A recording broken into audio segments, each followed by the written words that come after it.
Assalamu alaikum wa rahmatullahi ta'ala wa barakatuh. Dans le cadre des activités présentées aux élèves de la troisième année du collège, je consacre cette vidéo à une activité de lecture. Cette activité s'inscrit dans le cadre de la cinquième séquence didactique. La séquence est intitulée « La fin du récit, le cas de la nouvelle ». Nous allons travailler sur le support de Maupassant. Nous avons choisi un texte adapté de Maupassant. C'est un extrait de sa nouvelle intitulée « Au champ ». Vous trouverez ce support sur le livre de l'élève à la page 170. La page 170. Je parle de parcours de troisième année. Les objectifs de la séance: lire et comprendre le texte, identifier la fin d'un récit, le cas de la nouvelle. On commence par la lecture du texte. Je lis. Les Tuvache et les Valin étaient deux familles pauvres qui avaient beaucoup d'enfants.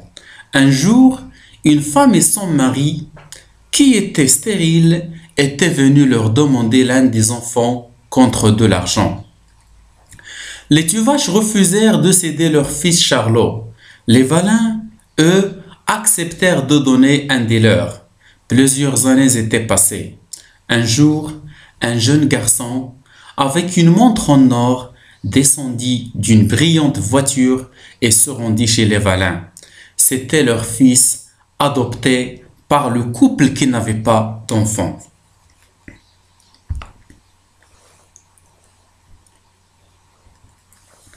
Charlot, debout sur le seuil de sa chaumière, le regardait passer. Le soir, au souper, il dit au vieux: « Faut-il que vous ayez été sot pour laisser prendre le petit au Valin ?» Sa mère répondit obstinément: « Nous ne voulions point vendre notre enfant. » Le père ne disait rien. Le fils reprit: « C'est-il pas malheureux d'être sacrifié comme ça ?» Alors, le père Tuvache articula d'un ton coléreux: « Vas-tu pas nous reprocher de t'avoir gardé ?»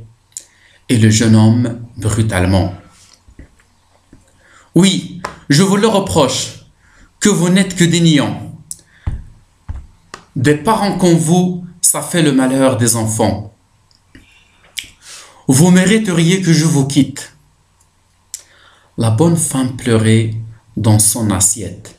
Elle gémit tout en avalant des cuillerées de soupe dont elle répandait la moitié. « Tuez-vous donc pour élever des enfants. » Alors le gars, rudement: « J'aimerais mieux n'être point né que d'être ce que je suis.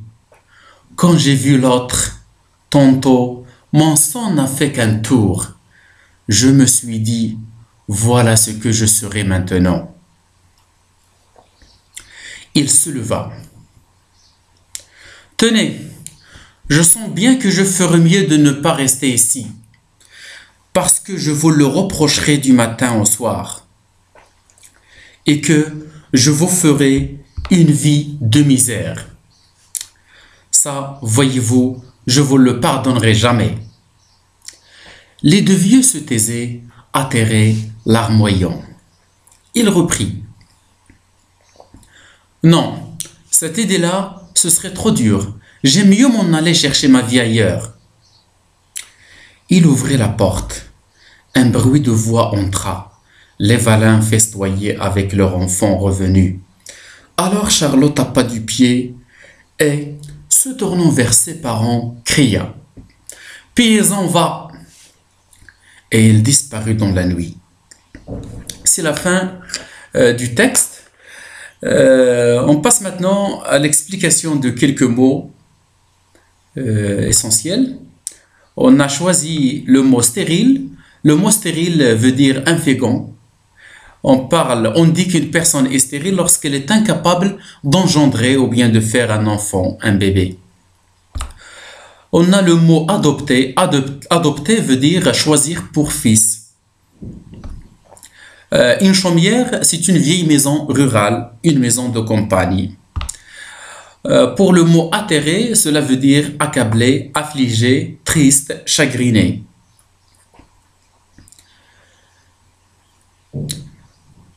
On passe maintenant à la suite. Alors, comme vous voyez, le support que nous avons choisi commence par un chapeau ou bien un texte présentatif. C'est le texte mis entre parenthèses. C'est le premier paragraphe qui est mis entre parenthèses. Dans ce paragraphe, le narrateur nous a expliqué le début de ce récit. C'est ce que nous allons revoir à partir de ce petit schéma. Nous allons découvrir la situation initiale de ce récit et son événement inattendu, avant de passer à l'analyse du texte principal. Alors pour la situation initiale, le texte parle de deux familles pauvres. Il s'agit de deux familles pauvres.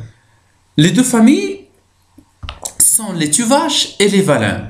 Ces deux familles vivaient tranquillement dans leur chaumière à la campagne.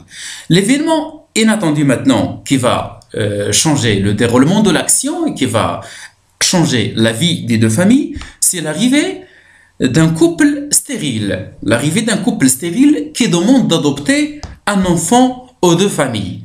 Premièrement, ce couple stérile se dirige vers les Tuvache et leur demande d'adopter leur fils nommé Charlot, mais les Tuvache refusent. Après, la famille se dirige vers les Valin qui acceptent de leur céder un enfant contre de l'argent. Ça, c'est un petit rappel, c'est le résumé du début du récit, de la situation initiale et de l'événement inattendu. Maintenant, on passe à l'analyse du texte à partir d'un jeu de questions-réponses.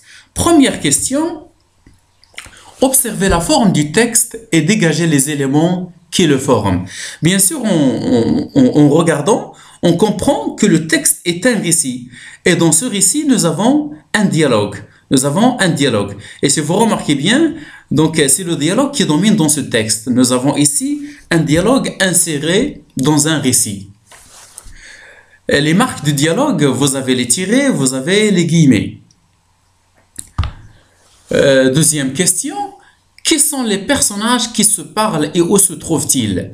Bien sûr, les personnages cités dans ce texte sont Charlot et ses parents, plus le fils des Valin. Mais les personnages qui se parlent dans le dialogue sont trois. Il s'agit de Charlot, son père et sa mère. Et les trois personnages se trouvent dans leur chaumière. Ils se parlent dans la chaumière. Troisième question. Quel est l'événement qui a déclenché le dialogue entre les personnages?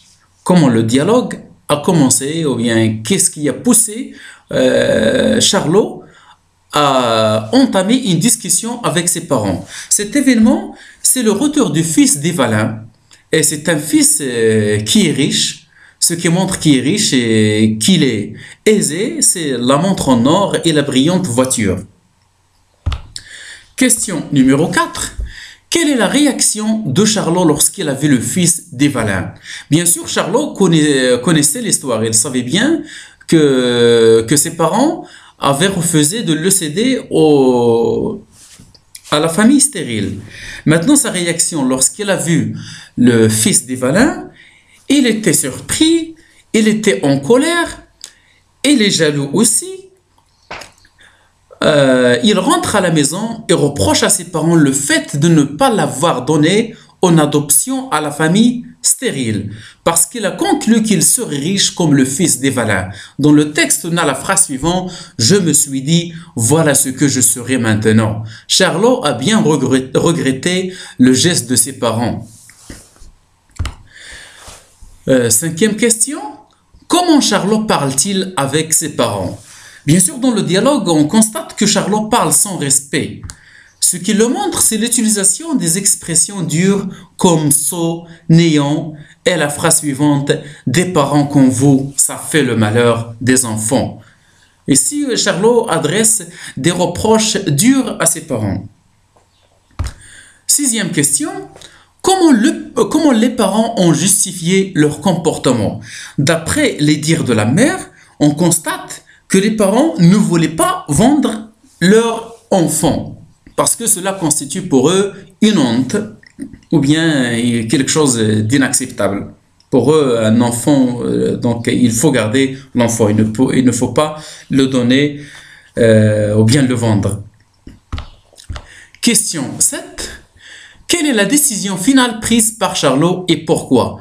Bien sûr, vu la nouvelle situation de Charlot, il choisit de quitter ses parents.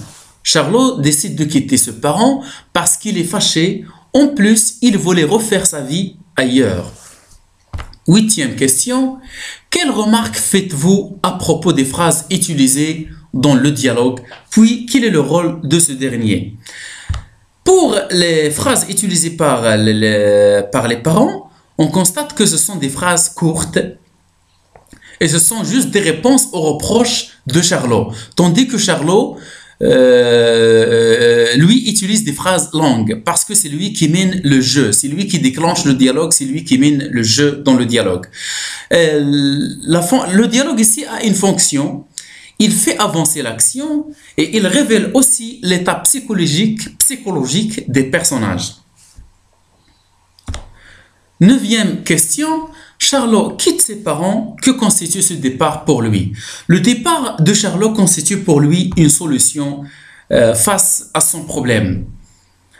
Charlot n'arrive pas à supporter la vie au sein de sa maison et auprès de ses parents. Alors la solution pour lui, c'est quitter la chaumière, quitter ses parents et aller refaire sa vie ailleurs. Ça, c'est une solution au problème de Charlot. Dernière question. Comment trouvez-vous la fin de ce récit? Bien sûr, dans le texte, on a 2 familles. Et chaque famille a une fin différente de l'autre. Concernant les Tuvache, leur fin est malheureuse car ils ont perdu vers la fin leur enfant qu'ils ont gardé. Ils ont perdu leur Charlot. Mais pour les Valin, eux, leur fin est heureuse. C'est une fin joyeuse car leur fils adopté, leur fils vendu, est revenu riche. Et bien sûr, les Valin ont fêté avec leur enfant. Dans le texte, le narrateur a cité « Les Valin festoyaient avec l'enfant revenu ». C'est un signe de joie, c'est un signe d'allégresse. Et merci pour votre attention et à bientôt.